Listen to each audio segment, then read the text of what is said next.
Shalom, mari kita mendengarkan suara Tuhan pada hari ini. Begitu besar kasih-Mu bagi kami ya Tuhan.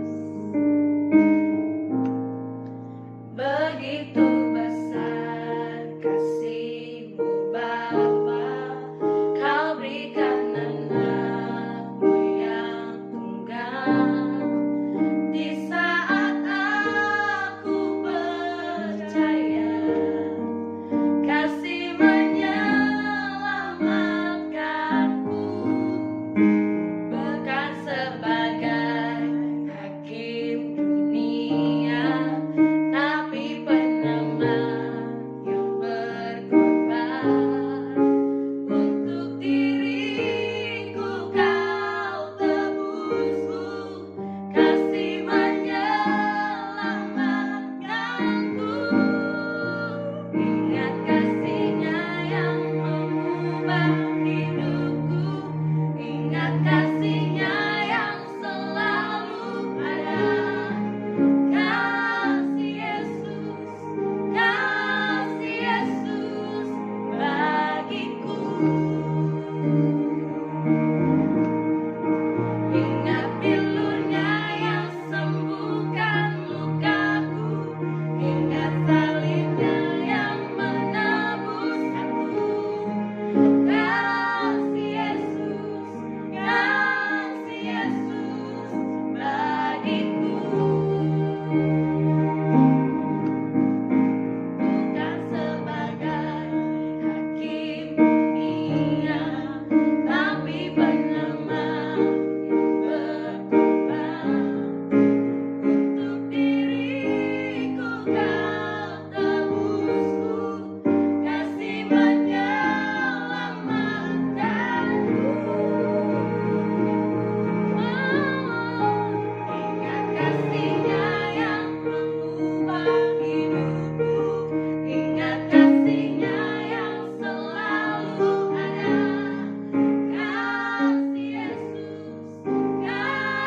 Yesus bagiku. Ingat bilur-Nya yang sembuhkan lukaku, ingat salib-Nya yang menebus aku.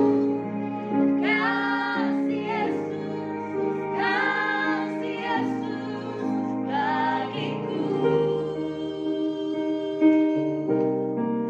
Kasih Yesus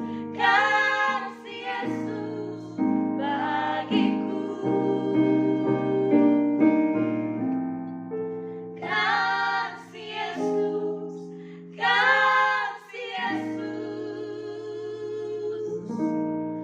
bagiku.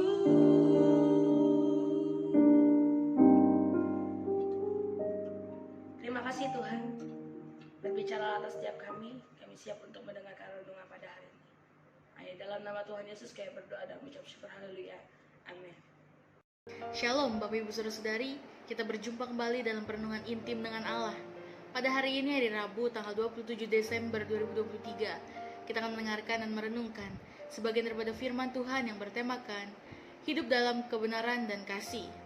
Saya harap Bapak Ibu Saudara-saudari dapat membacanya terlebih dahulu dalam kitab 2 dan 3 Yohanes. Renungan hari ini didasarkan pada 2 Yohanes 2 ayat 3 demikian. Kasih karunia, rahmat dan damai sejahtera dari Allah Bapa dan dari Yesus Kristus, Anak Bapa, akan menyertai kita dalam kebenaran dan kasih.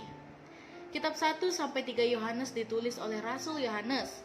Kitab 1 Yohanes ditunjukkan kepada anak-anak yang kekasih, yaitu warga jemaat yang ia layani. Lalu kitab 2 Yohanes ditunjuk kepada ibu atau pemimpin jemaat dan anak-anak atau warga jemaat. Dan 3 Yohanes ditunjuk kepada Gaius, salah seorang warga jemaat yang setia dalam membantu pelayanan Yohanes dalam 3 Yohanes 1 ayat 5-8. Sebagai seorang pemimpin jemaat, Yohanes berdoa kepada Tuhan, kiranya Tuhan berkenan mengaruniakan damai sejahtera. Dengan demikian, seluruh warga jemaat akan terbimbing menjalani kehidupan dalam kebenaran dan kasih. Mengapa dalam kebenaran dan kasih? Karena kebenaran dan kasih adalah standar moral yang sangat tinggi. Kebenaran dan kasih termasuk dua sifat Allah. Apa yang dimaksud dengan kebenaran? Kebenaran adalah kesesuaian antara pernyataan dengan keadaan sesungguhnya. Apakah terdapat standar kebenaran mutlak? Allah dan firman-Nya adalah standar kebenaran sejati. Allah adalah kebenaran. Allah memiliki standar moral yang sempurna. Hanya Allah yang memiliki kebenaran, yang kebenarannya benar-benar. Allah tidak dapat melakukan sesuatu yang bertentangan dengan sifat moralnya. Allah tidak mungkin menipu. Sehubungan dengan itu, Allah tidak dapat ditipu siapapun. Sementara manusia adalah ciptaan Allah. Ciptaan tidak mungkin sama dengan Allah yang menciptakannya. Manusia telah melanggar kehendak Allah. Akibatnya, manusia menjadi makhluk yang terbatas. Manusia tidak memiliki karakter yang benar-benar. Apa yang dimaksud dengan hidup dalam kebenaran? Hidup dalam kebenaran artinya menjalani kehidupan secara jujur, terbuka, atau apa adanya, atau suci dan atau berdasarkan takut akan Tuhan. Bagaimana cara manusia untuk menjalani kehidupan dalam kebenaran? Yang pertama, percaya sepenuhnya kepada Allah. Dengan percaya kepada Allah, manusia yang telah berdosa akan dibenarkan. Manusia akan menjadi pribadi yang benar jika percaya sepenuhnya kepada Allah dan firman-Nya. Bukan perbuatan yang menyebabkan manusia untuk berbuat secara benar, tetapi karena imannya atau percayanya kepada Tuhan dalam Kejadian 15 ayat 6. Adam dan Hawa tidak percaya sepenuhnya kepada Tuhan ketika di Taman Eden. Sebaliknya, mereka lebih percaya kepada kehendak mereka sendiri. Hal itulah yang menyebabkan mereka melakukan hal yang bertentangan dengan kehendak Allah. Berikutnya, Abraham mengendalikan dirinya untuk lebih percaya kepada Tuhan dan firman-Nya. Keluarnya Abram dari kampung halamannya dan bergerak mengikuti petunjuk Tuhan yang memanggilnya. Hal itulah yang menyebabkan dibenarkan oleh Tuhan. Pondasi kuat seseorang untuk berlaku benar dalam menjalani kehidupan sehari-hari adalah percaya kepada Tuhan. Lalu yang kedua, mendasarkan perjalanan kehidupan pada petunjuk Tuhan dan firman-Nya. Demi efisiensi, saat ini terdapat teknologi yang dapat memberi petunjuk cukup akurat dalam melakukan perjalanan. Demikian juga dengan manusia di berbagai tempat dan segala zaman. Manusia membutuhkan petunjuk dan rambu-rambu dalam melaksanakan perjalanan kehidupan selama di dunia ini. Untuk menghindari jalan buntu, manusia membutuhkan petunjuk dari Tuhan dan firman-Nya. Hanya Dia yang mengerti arah dan tujuan perjalanan hidup manusia. Untuk menjalani kehidupannya dalam kebenaran, manusia hendaknya berdasarkan ketulusannya untuk mentaati Tuhan dan petunjuk-Nya. Manusia akan mengalami damai sejahtera dan sukacita yang daripada Tuhan. Dalam Yohanes 14 ayat 6. Hal kedua yang perlu direnungkan saat ini ialah hidup dalam kasih. Apa yang dimaksud dengan kasih? Menurut perkembangan terkini, terdapat 8 istilah kasih, bukan 4 seperti telah biasa kita pahami. Ke-8 jenis kasih dimaksud sebagai berikut, yaitu philautei, cinta pada diri sendiri; philia, kasih persahabatan; eros, cinta yang romantis; storge, kasih terdapat anggota keluarga; ludus, cinta yang menyenangkan; mania, cinta yang mengagumi; pragma, cinta yang langgeng atau lestari; dan agape, kasih Tuhan. Philautei, philia, eros, storge, ludus, mania, dan pragma adalah cinta yang wajar terdapat manusia. Manusia dari berbagai latar belakang kehidupan dapat memiliki 7 jenis cinta ini. Manusia dapat memilikinya untuk diri sendiri dan sesamanya. Ketujuh jenis ini adalah cinta yang bersyarat. Berbeda dengan agape. Agape berasal dari Tuhan. Agape adalah kasih yang tidak bersyarat. Agape berasal dari dirinya sendiri, tanpa pengaruh siapapun dalam membahagiakan orang lain. Karakter agape paling tinggi, yakni berkorban demi kebahagiaan orang lain. Dari semua karakter, agape adalah hal yang paling besar. Dalam 1 Korintus 13 ayat 13. Mengapa agape adalah hal yang paling besar? Karena agape adalah Allah sendiri. Dalam 1 Yohanes 4 ayat 7 dan 8. Apakah manusia dapat memiliki cinta agape?